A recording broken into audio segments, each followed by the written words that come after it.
In the glittering Manhattan night, a gala ball came to a halt as the screens flashed an urgent headline. Millionaire heiress found dead in her own blood-stained mansion. The hall fell silent. The glasses froze in mid-air, and a whisper echoed, "Who betrayed the family to protect the fortune?" Amidst glittering dresses and sparkling jewels, the news felt like a sentence. The fortune that had sustained generations was now tied to a brutal murder. That family's gilded empire, admired for decades, hid secrets so dark that no vault could lock them forever. But the burning question was simple: who would dare destroy their own blood? The Harrison family, a symbol of American wealth, built a billion-dollar empire in real estate and oil. A Long Island mansion, secret vaults, and multi-million-dollar contracts defined their legacy. But behind the iron gates, the smiles were masks. Each heir carried not only ambition, but also a hidden desire to be the sole owner of the treasure. What seemed like just another inheritance dispute would turn into deadly betrayal, revelations that would destroy reputations, and a secret so dark it would cost lives. You're about to enter a labyrinth of fortunes, secrets, and blood, where every choice is a risk. Stay until the end and discover why the truth always comes out. That same night, before the scandal broke, the Harrison mansion gleamed like a palace. Crystal chandeliers illuminated the calculated smiles of the heirs. Jonathan, the eldest son, exuded confidence, but his eyes betrayed fear. He knew his father's will hid secrets that could turn his fortune to dust in front of everyone. Elizabeth, the elegant widow, maintained an iron pose, but her heart was a warren of distrust. She didn't trust her children, much less the lawyers who circulated between glasses of champagne. Her greatest fear was that betrayal would come from within, and that fortune would become the poison that would corrode every piece of the family. Among the guests, William, the youngest son, seemed more concerned with showing off than reflecting. Expensive clothes, theatrical gestures, hidden debts. He saw inheritance as a way out of his financial abyss. But behind the scenes, he had already signed risky paperwork with dangerous partners. One slip-up, and his gilded world would crumble in seconds. In the living room, Emily, the middle daughter, maintained a calculating gaze. Unlike her brothers, she was cold and meticulous. She observed every gesture with the calm of someone planning a checkmate. She believed the fortune belonged to her alone, the fruit of her dedication to business. But her biggest secret was an illegal contract that no one could discover. The family lawyer, Robert Greene, walked among them like an elegant shadow. His eyes held the key to all Harrison's secrets. In his pocket, sealed documents that could change the fate of the inheritance. But Greene had his own price, and it wasn't loyalty. His silence cost more than any jewel on display in the room. At the top of the stairs, Elizabeth raised her glass and announced the toast to the family. But behind the crystal and the practiced smiles, everyone was already at war. Every kind word hid a future blow. And in that gilded room, the betrayal was as palpable as the aroma of the expensive wine flowing into the sparkling glasses. Jonathan whispered in his mother's ear, "If the will is revealed today, everything changes." Elizabeth froze. The mansion's safe held clauses that could eliminate heirs, curtail privileges, and turn allies into enemies. Time seemed to move faster. That night wouldn't just be a party. It would be the beginning of a silent massacre. Meanwhile, William was receiving discreet messages on his cell phone. A Las Vegas business associate was demanding a debt that, if unpaid, would cost more than money. It would cost his life. The young man smiled at the guests, but his hands were shaking. He knew the only way was to secure his share of the inheritance, and he would do anything to achieve it. Emily watched the two brothers argue from a distance and smiled silently. For her, every revealed weakness was another weapon. She kept a dossier of contracts and compromising evidence in her purse. One right move would be enough to take down Jonathan and William in one fell swoop. Her mind was brilliant, but it also hid venom. On the central table sat a black folder, discreet yet charged with tension. It was there that Green kept the document everyone feared, the new version of the will. Every eye in the room converged on that object, as if it were a cursed treasure, a piece of paper capable of sealing fortunes and decreeing ruin. The clock struck midnight when Elizabeth realized this party wasn't a celebration, but a silent tribunal. Everyone knew the moment of revelation was approaching, and in the air hung the certainty that the fortune wouldn't just be inherited, but won through betrayal, secrets, and perhaps even bloodshed in the mansion itself. The party continued as usual, but tension rose like invisible smoke. Jonathan circulated among investors and family friends, trying to reinforce his image as the heir apparent. His speech was firm, but the sweat on his forehead revealed the weight of what he was hiding. He feared his biggest secret would be revealed, hidden debts on Wall Street. William, more impulsive, displayed his exaggerated charm among young guests. He smiled, but every word hid desperation. His criminal associates demanded that he use the inheritance as immediate payment. If he failed, his life would be worthless. Amidst artificial laughter and glasses of champagne, William was already doomed by his own ambition. Emily walked with calculated steps, greeting politicians and businessmen. Her skill at manipulation made her admired, but also feared. In her mind, she planned every detail to eliminate her brothers from the dispute. She kept secrets that could destroy reputations in seconds. For her, fortune wasn't an inheritance, it was acquired through dirty tricks. Elizabeth watched from afar like a queen on her golden throne.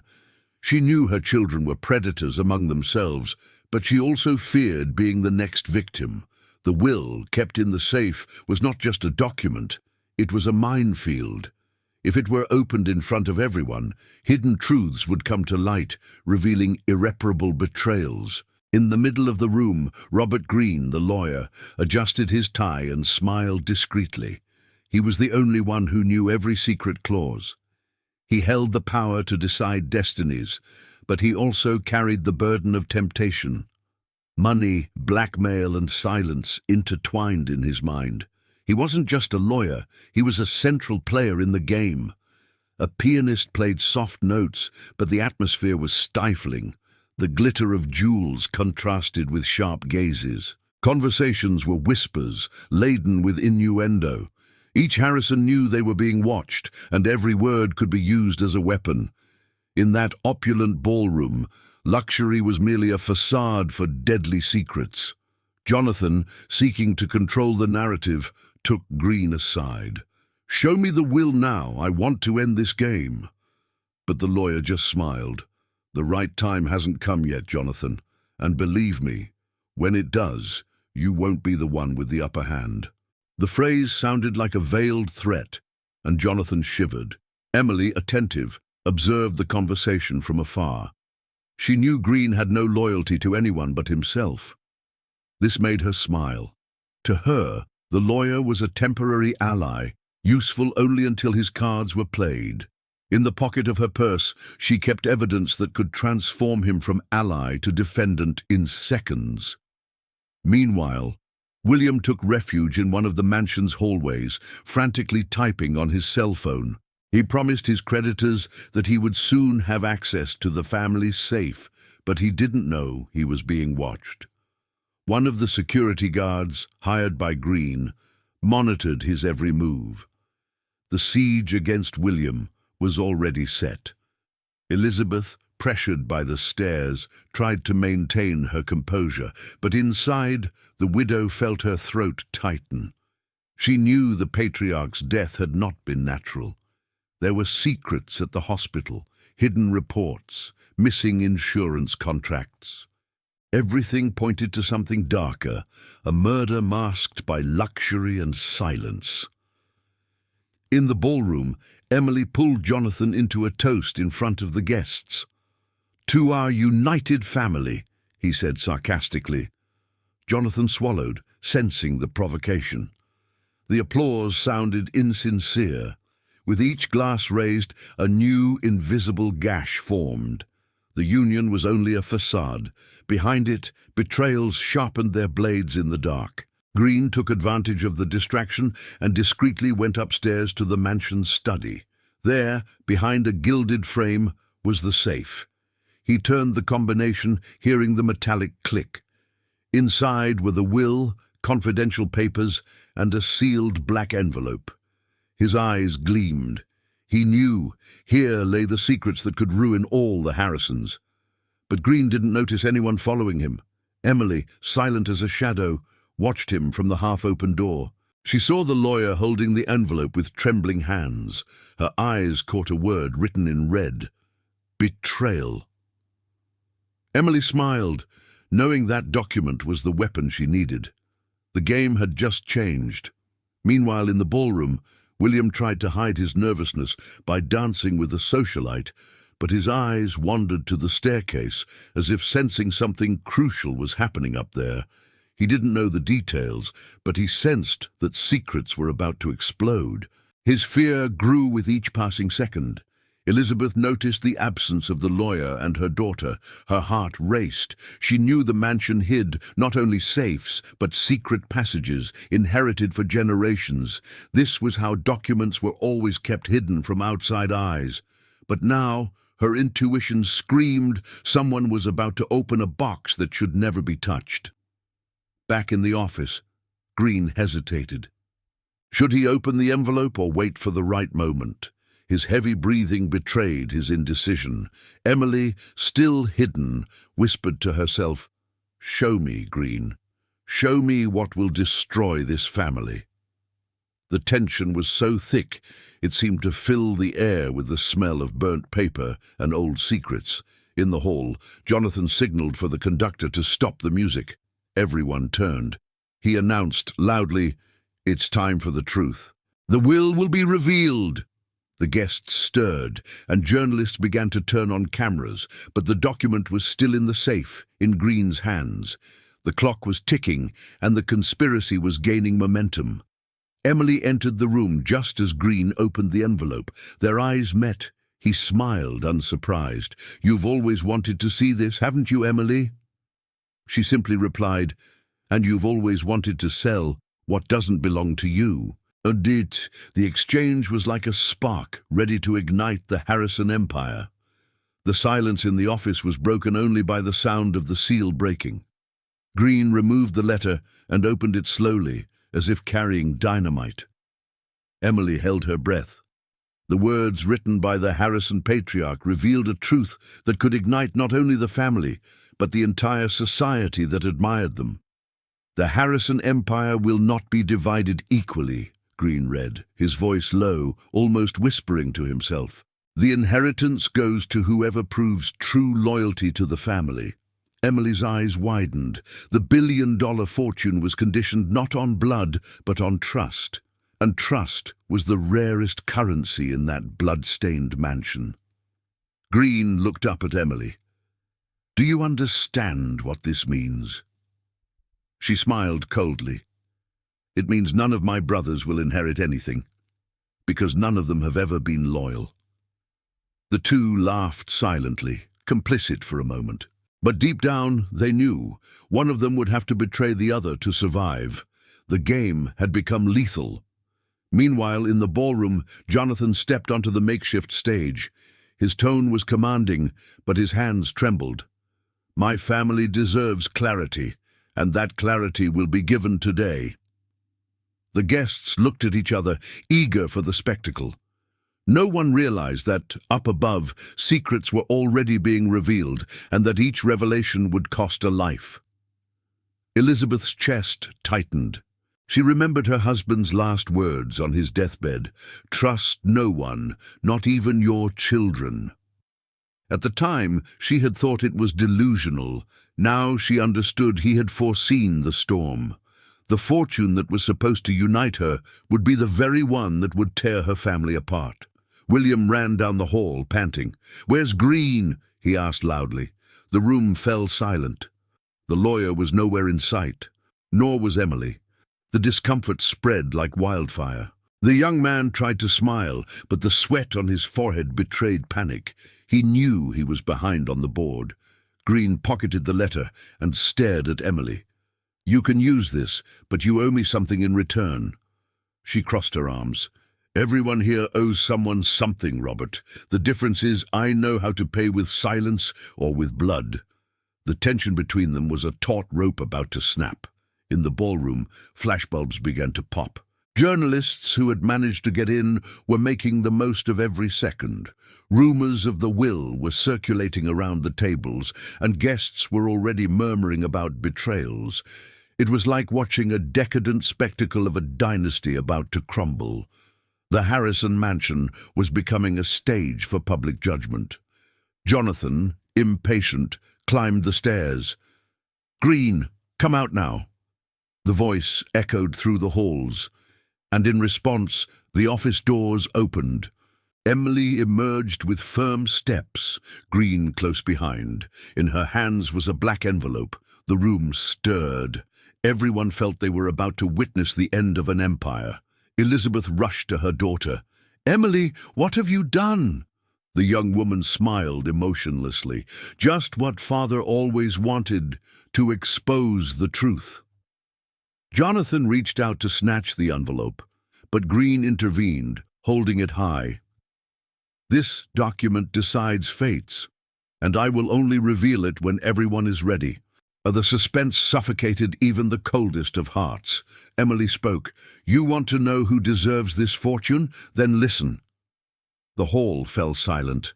Jonathan clenched his fists. William looked away. Elizabeth wept silently. Emily opened the envelope, but Green snatched it from her hands. "Not so fast," he said. The dispute was turning into a theater of manipulation. The guests began to move toward the staircase. The space became an arena. Each step echoed like hammer blows of judgment. William, desperate, cried out, "This inheritance is mine by right." Laughter rang out, cruel. Everyone knew he was the weakest, the most vulnerable to creditors, but even weakness could be a weapon. Green, now center stage on the makeshift stage, held up the letter. "Hear the words of Richard Harrison, the patriarch." His voice echoed low. "The inheritance goes to those who prove loyalty. But loyalty has a price. Those who betrayed, who concealed, who tarnished the Harrison name will be disinherited." Murmurs filled the hall. The masks were beginning to slip. Jonathan shouted, "That's bullshit! He'd never write that!" Green smiled. "It's here, signed and sealed. Want to see it?" He held the paper out in front of the crowd, but pulled back at the last second. The suspense was calculated. Emily took the opportunity to whisper, "Don't fight it, Jonathan. Father knew everything, including what you did on Wall Street." The blood drained from Jonathan's face. "You don't know what you're talking about," he replied quietly. Emily just smiled triumphantly. The guests began to whisper. What did he hide? What secrets? The hall was buzzing. Every glance at Jonathan was a dagger. The eldest son was already marked. His fortune was slipping away before everyone's eyes. William, out of patience, advanced on Green. "Give me that document." The lawyer backed away, but the crowd parted. The scene resembled tragic theatre. Green, cold, said, "Be careful, William. You have more to lose than anyone here." The young man froze. He knew his debt in Las Vegas was a secret that would not survive the light. Elizabeth tried to intervene. "Enough! You're destroying your father's legacy." But her voice sounded weak, drowned out by the chorus of murmurs and flashes. The truth was no longer controllable. With each word revealed, more blood was demanded. The gilded mansion began to feel like a gilded prison, where secrets rotted among the goblets and chandeliers. Emily spoke again, dominating the scene. "Father made it clear, whoever is loyal to the family will inherit everything. And I ask, who here was loyal?" The silence that followed was deafening. Jonathan looked away. William sweated. Elizabeth cried. Only Green suppressed his laughter. He knew they had all betrayed him in one way or another. Suddenly, a guest, an influential politician, stood up. This isn't just a family dispute. What's revealed here will affect businesses, contracts, and even governments. The tension reached a public level. The Harrison fortune wasn't just money, it was political power, international influence. And now, it was about to be devoured. Green reveled in the scene. So, let's get to the final revelation. He unfolded the letter slowly, as if savoring every second of power. But before he could read, the light in the hall flickered. The piano stopped. And in the momentary darkness, a scream rang through the mansion. When the lights came back on, William lay on the floor, bloodied. The hall erupted in chaos, screams running, glasses falling. Elizabeth threw herself to the floor, weeping over her son's body. Jonathan looked around, lost. Emily, cold, simply watched. Green put the letter back in his pocket. "Here's the proof," he said calmly. "Treason always takes blood." The mystery of the night was turning into murder. Journalists advanced with cameras, capturing every detail. Headlines would emerge. Harrison heir killed in mansion. The scandal could not be contained. The fortune now bore the weight of death. The gilded empire was stained with blood. But most terrifying was the unanswered question, who had pulled the invisible trigger? Jonathan tried to defend himself, shouting, "It wasn't me!" But his eyes betrayed desperation. Emily, taking advantage, said aloud, "Who else would have motives? He knew about your betrayal on Wall Street." The room became a courtroom. Jonathan was being judged defenseless. Fortune, secrets, and betrayal converged on him like sharp blades. Elizabeth sobbed, "My children, why have we come to this?" But no one listened. Society wanted a spectacle. Green held up the letter again. "The truth is within. The patriarch foresaw every step, and only one of you will survive the inheritance." Her voice cut through the air. The will was no longer paper, it was a death sentence. Emily leaned closer to Green and whispered, "Read the rest. Let's put an end to this farce." He stared at her. "Are you sure? What's written could destroy even you." She kept her cold smile. "I don't fear secrets, I use them." Green nodded. He opened the letter again and began to read the last lines, which would change everything. "If any of my heirs betrays the Harrison blood, they will be immediately excluded from the inheritance. The empire will pass to the only one who remains faithful, even amidst the chaos." The hall fell silent. Emily smiled, convinced of her victory. Jonathan was sweating. Elizabeth was crying. But Green closed the letter abruptly. He knew something else. The lawyer tucked the paper into his inside suit pocket. "They're not ready for the full truth yet." The room protested, but he stood firm. Emily tried to snatch the document away, but Green backed away. "Even you can't control it, Emily. Fortune doesn't give itself away easily. It exacts a price. And that price was once blood." Jonathan collapsed into a chair. The weight of the accusation crushed him. William was dead, and the world believed he would be the next to be blamed. Emily took the opportunity to approach her mother. "Mummy, trust me. I will take care of the empire." Elizabeth looked at her daughter and saw something more frightening than death. Soulless ambition.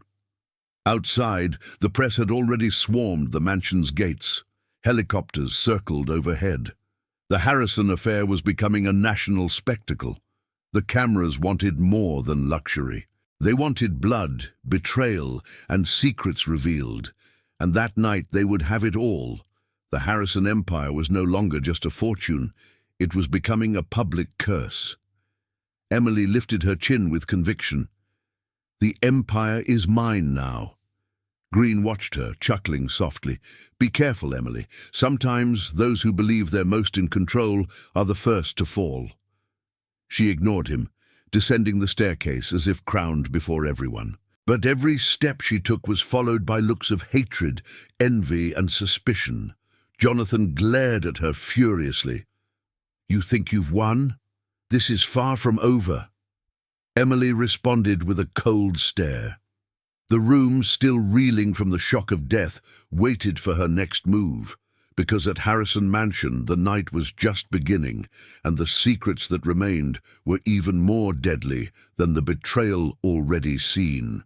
Sirens ripped through the Long Island dawn. Detective Aisha Cole walked through the gates of the blood-stained mansion, her eyes trained for noise and lies.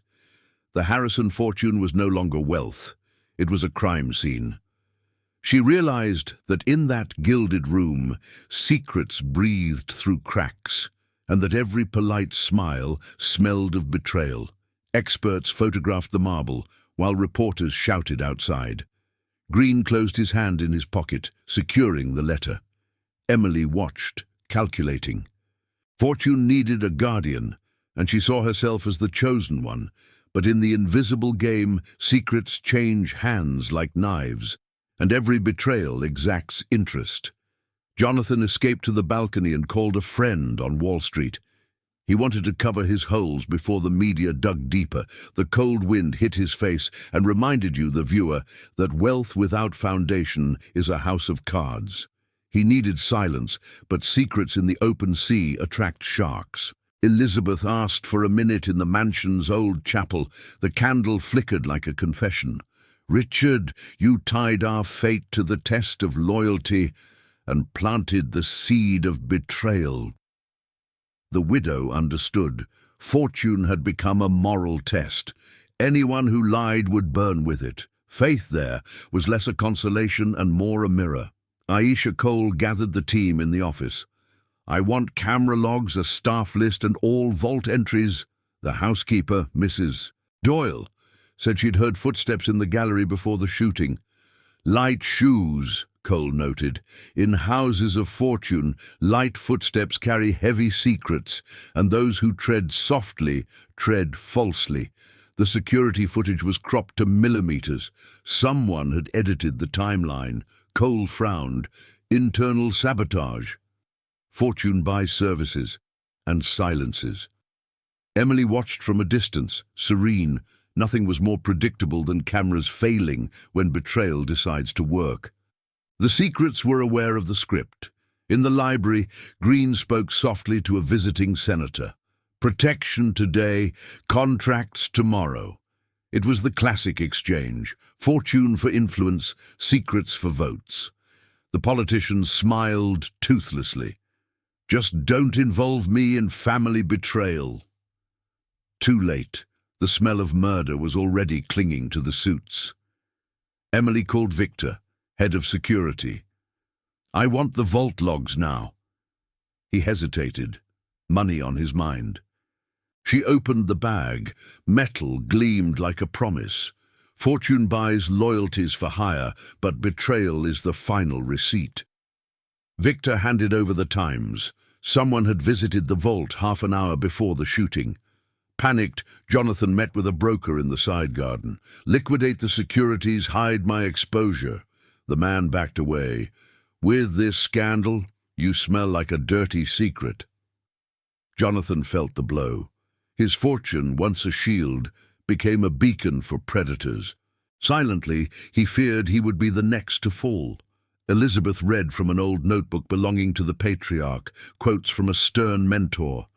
"Fortune without purpose rots the soul." She wept quietly.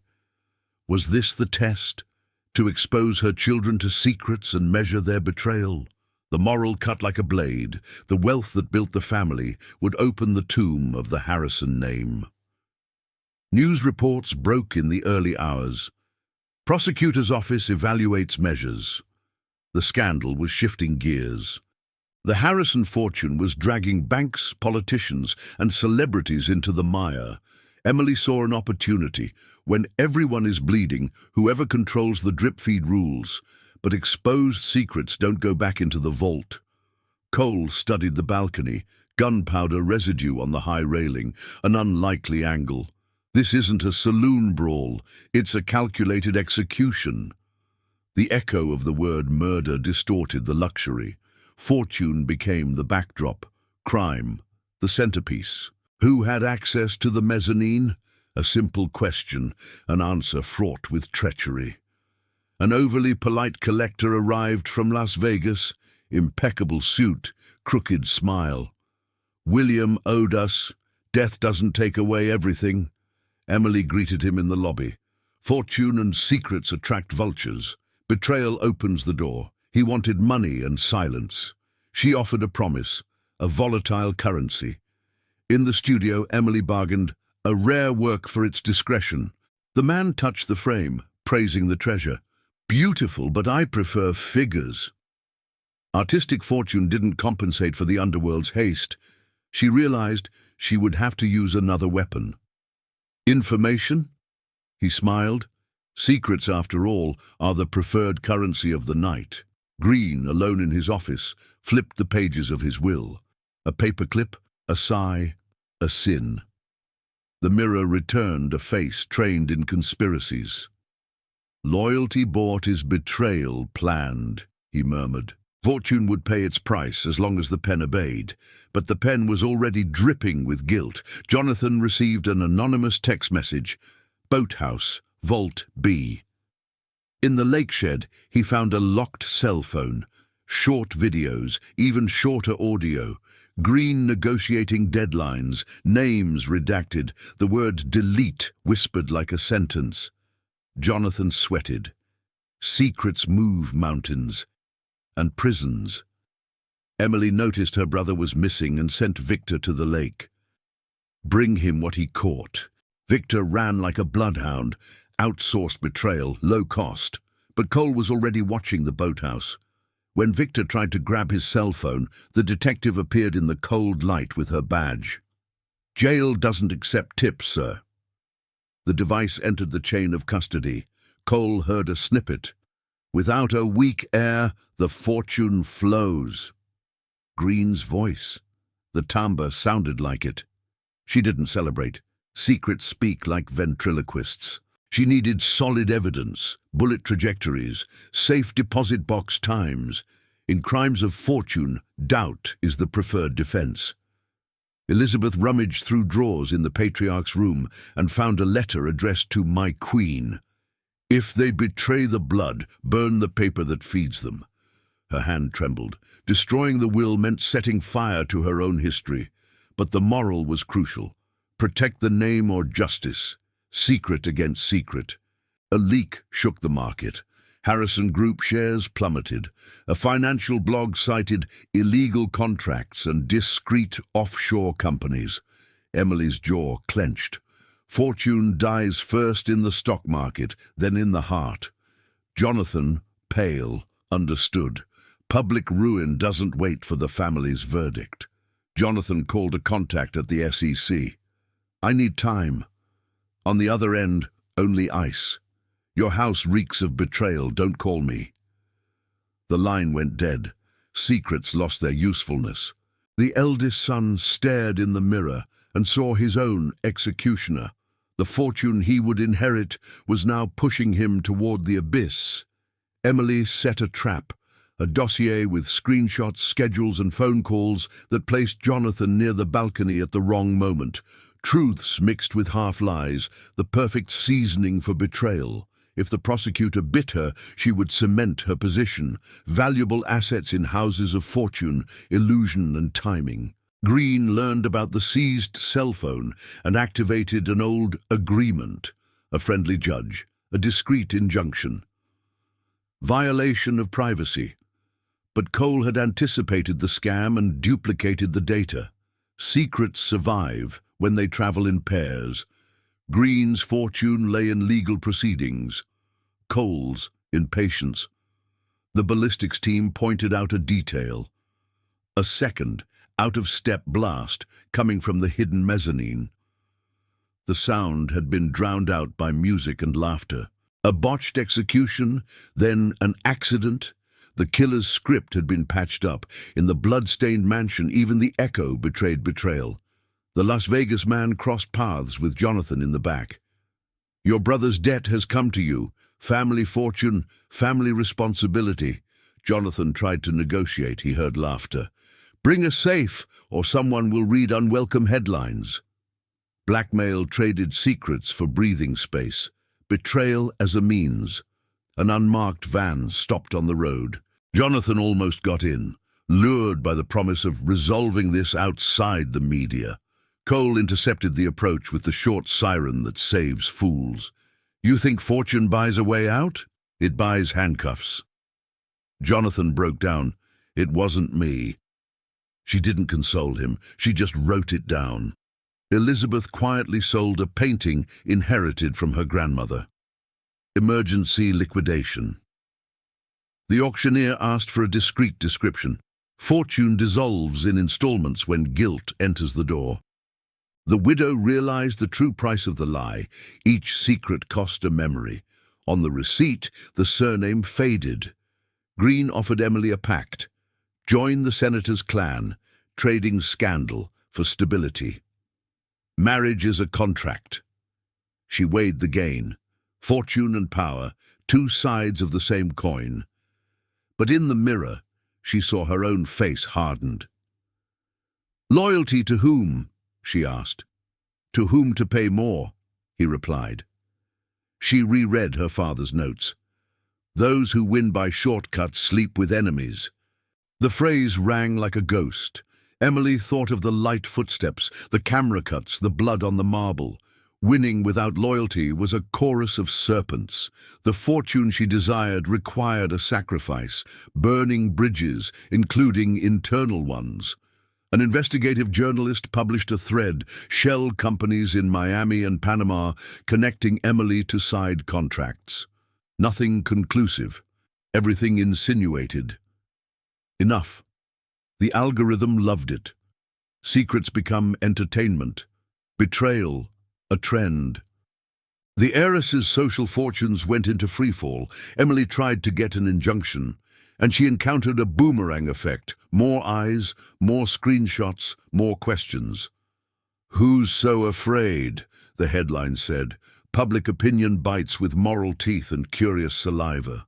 The fortune that enchants audiences becomes guilty when secrets shine too brightly. Cole received the final report. The angle of the bullet ruled Jonathan out on the balcony. The shooter was above and behind. A service corridor led to the mezzanine. Few had the key. The detective took a deep breath. "Loyalty, huh?" The word sounded ironic. Secrets don't climb stairs alone. Victor's spreadsheet showed unregistered accesses, and a recent transfer to his account, the origin hidden. Cole called him to testify. He sweated, stumbled, and fell into his own lie. "I was just following orders." From whom? The enormous silence. Betrayal outsourced. The noose returns to the neck that cast it. Green burned a copy of the will in the fireplace. One less volatile piece of evidence.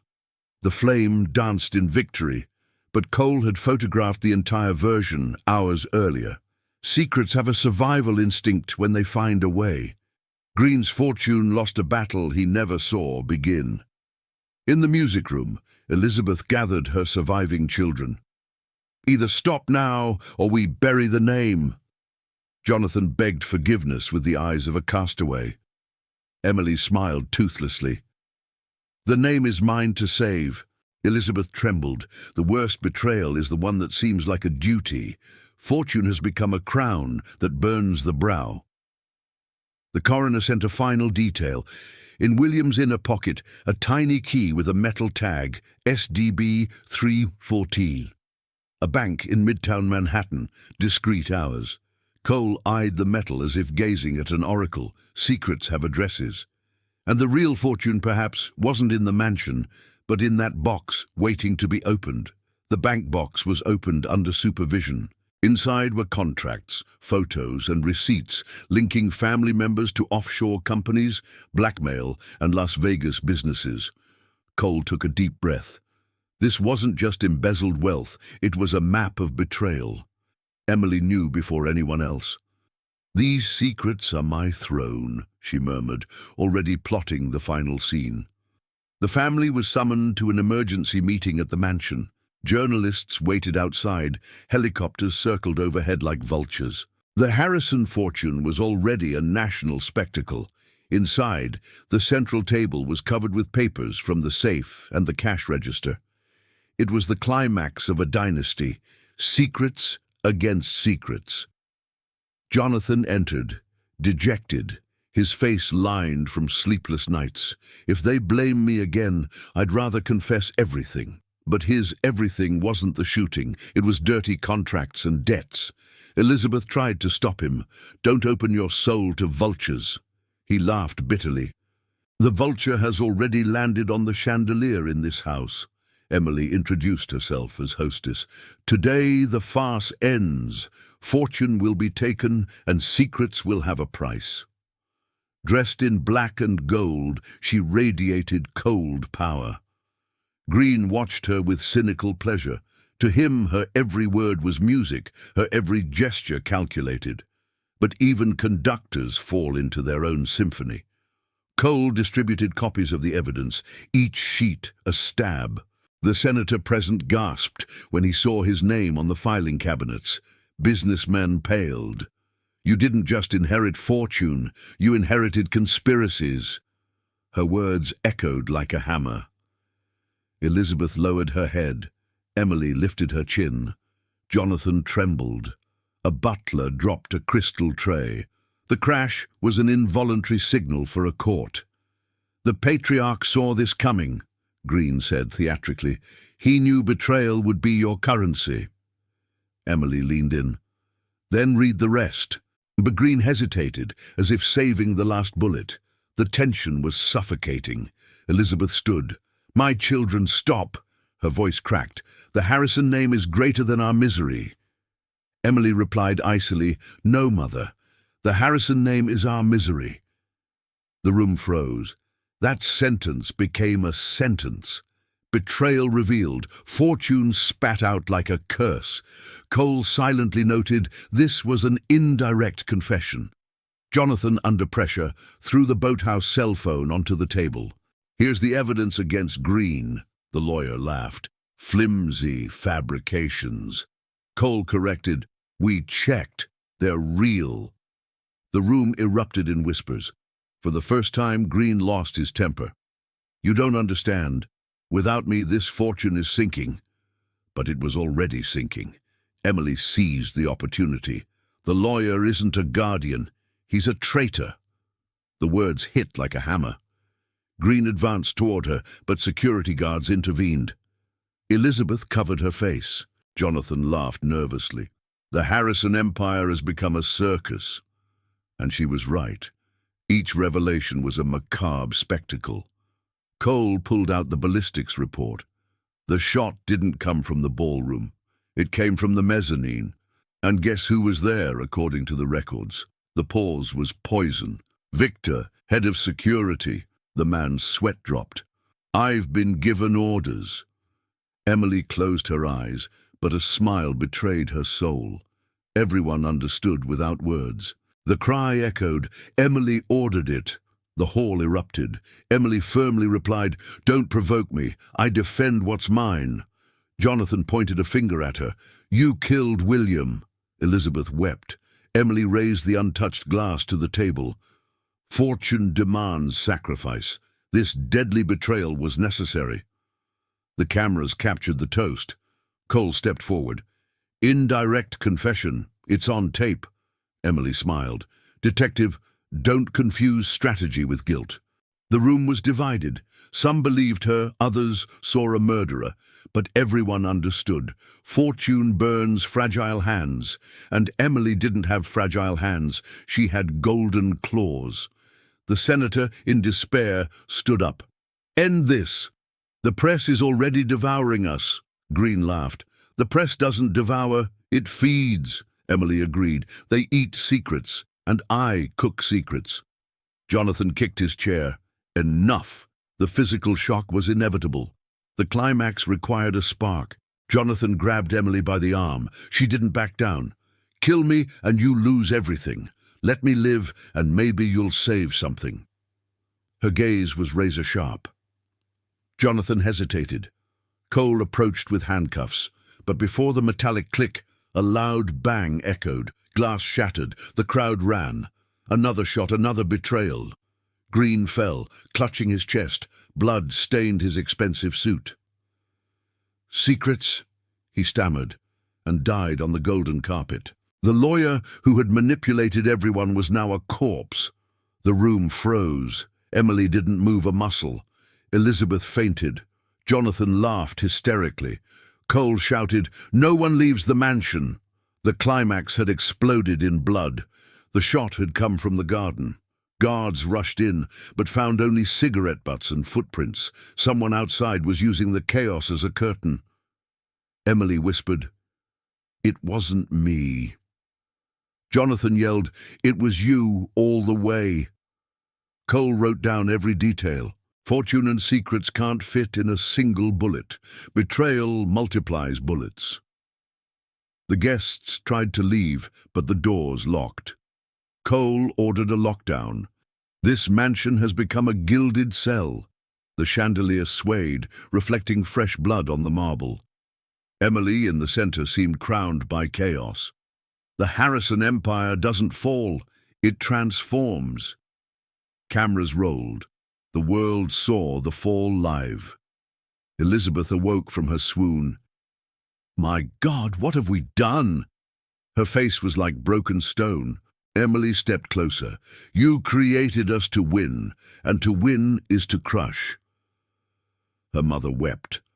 Jonathan punched the wall. Cole stared at Emily. "Your fortune is now a gilded prison." But the heiress smiled. She still wouldn't accept defeat. The lawyers present began to murmur about interdiction, guardianship, and judicial injunctions. Emily silenced them with a gesture. "The fortune is mine, and secrets are my shield." But the blood on the carpet screamed louder. The climax wasn't victory, it was an abyss. The mansion was no longer a home, it was a perpetual courtroom. The press broadcast it in real time. Second death at Harrison Mansion. America watched in fascination. Luxury, betrayal, murder, the perfect script for a downfall. Emily knew that even popular hatred fueled power. Jonathan, on the other hand, was falling silently. Elizabeth lost, prayed without faith. Cole retrieved the blood-stained letter from Green's pocket. The last lines were blurred but legible. "Fortune is destroyed when gold buys treason. Only those who resist the poison will inherit." Emily's eyes widened. Her father had foreseen even this. The final moral spared no one. Lightning illuminated the stained glass windows. Thunder rumbled like a divine hammer. Emily stared at the ceiling. "Father, what did you want to prove?" Jonathan fell to his knees. Elizabeth sobbed. Cole took a deep breath. The climax revealed that no Harrison would emerge unscathed. Fortune was a poisoned inheritance. Secrets, the eternal chain. The next morning dawned heavily over Long Island.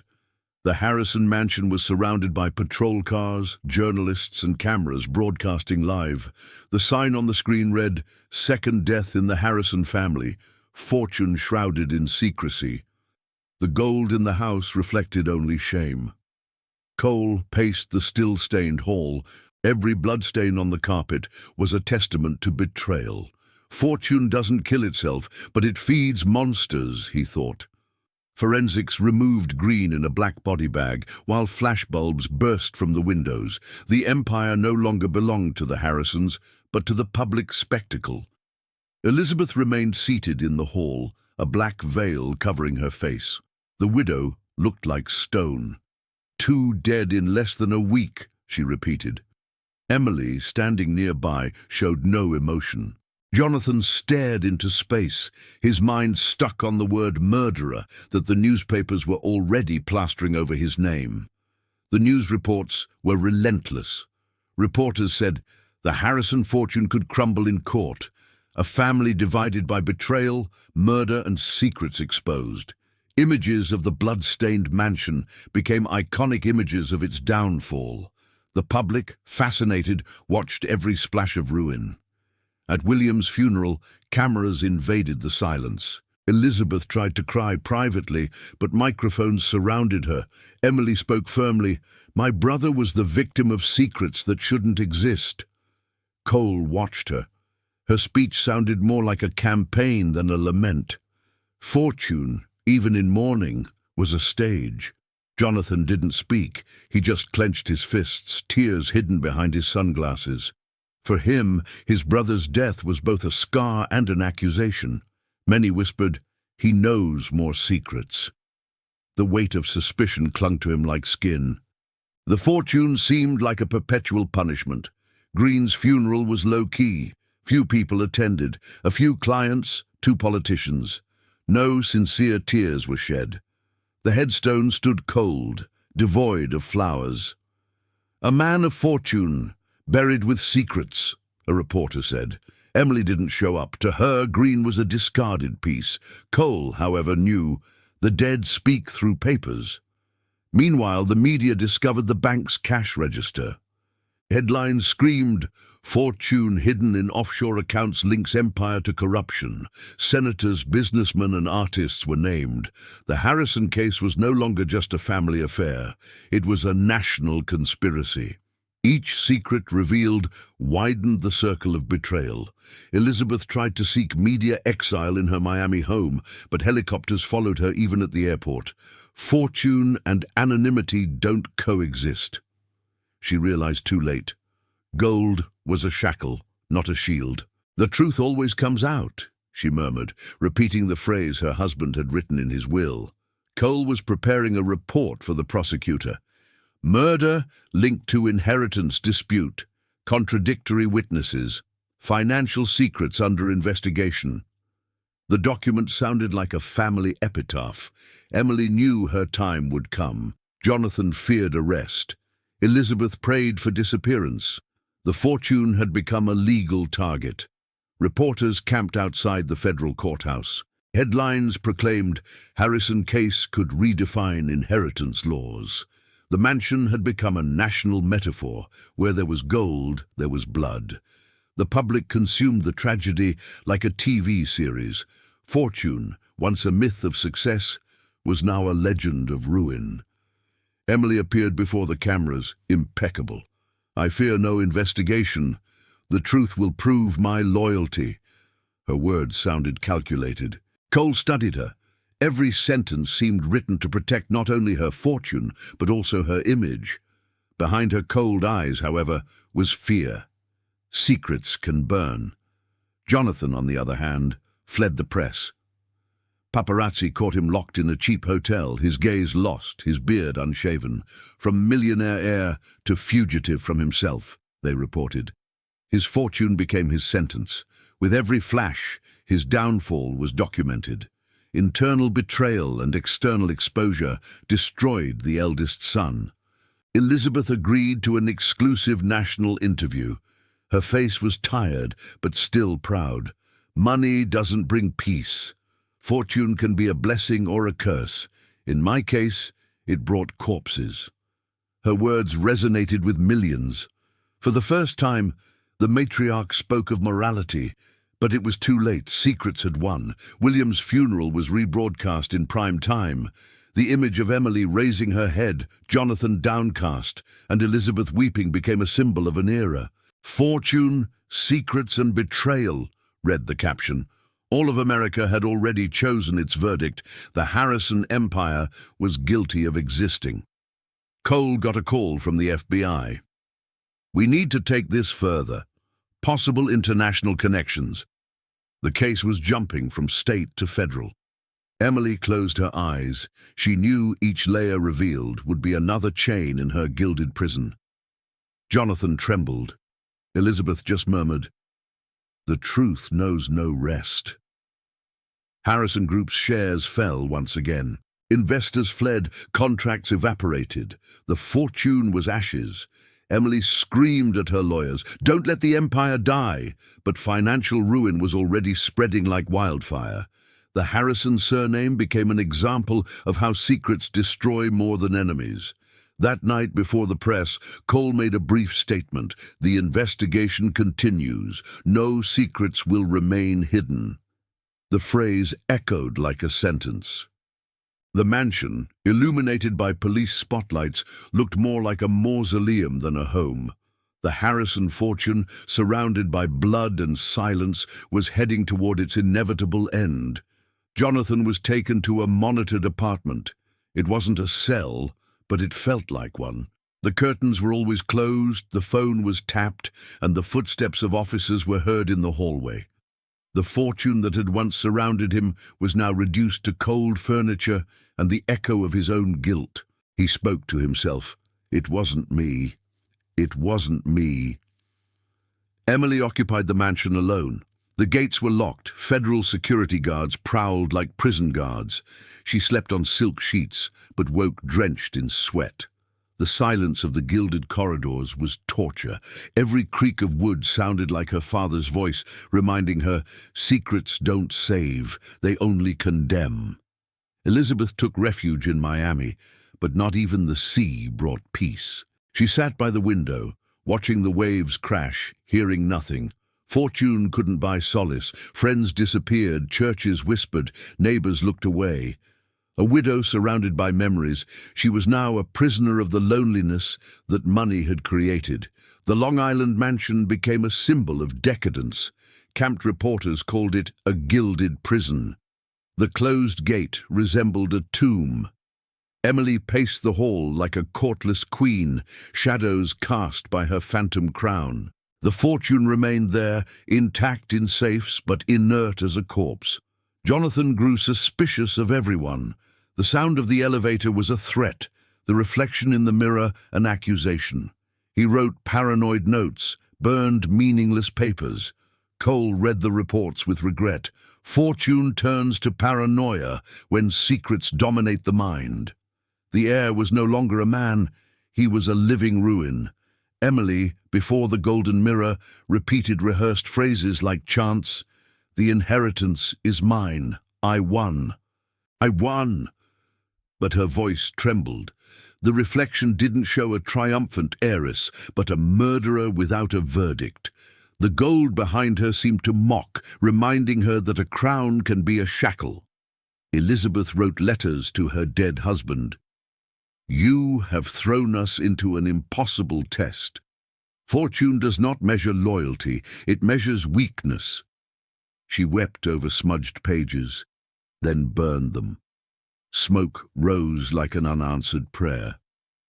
In her heart, only emptiness remained. Secrets had consumed what love had built. Cole visited the mansion one night. He found Emily at the piano, playing broken notes. You are trapped in your own house, he said. Emily replied without looking, This mansion is my throne and my cell.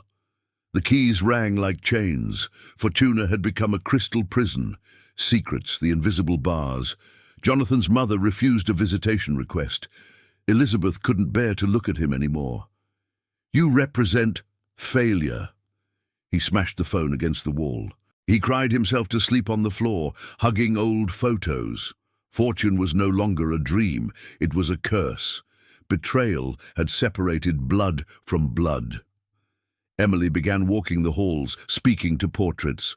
Father, I have fulfilled your wish. The fortune is mine. But the painted eyes seemed accusatory. Paranoia was a crown of thorns. The silence of the mansion sounded like judgment. Secrets whispered louder than human voices. In the end, the Harrisons didn't need an iron cell. Their prisons were gilded, built of gold itself. Mansions, safes, and contracts became invisible walls. Fortune, once a promise, was now a sentence. And secrets. Secrets were the chains that tightened every day. The same headline that opened the night returned to the screens. Harrison family destroyed by fortune and betrayal. The images showed the blood-stained mansion surrounded by police. The public remembered the interrupted ball, but now the tragedy was complete. The Golden Empire was nothing but ruins broadcast on national television. Emily walked alone through the empty hall, crystal glass in hand. The same gesture as before, but without guests, without applause, only echoes. Looking at the still stained floor, she understood. The fortune she sought was the same poison that killed her brothers and silenced her mother. Betrayal had claimed its final toast. Jonathan, isolated, watched the broadcast on TV from his watchtower. The screen showed his own misfortune on repeat. "Gold devours its children," he murmured. He remembered his father's words at his bedside. "Loyalty is the royal heritage." He laughed bitterly. There was no loyalty, only secrets that cost blood.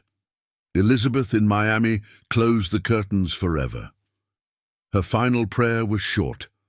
"Lord, may this fortune die with me." The wind carried the scent of sea air and the end. The matriarch accepted that no surname endures when betrayal is the only language spoken. The Harrison legacy would be nothing more than a tragic legend.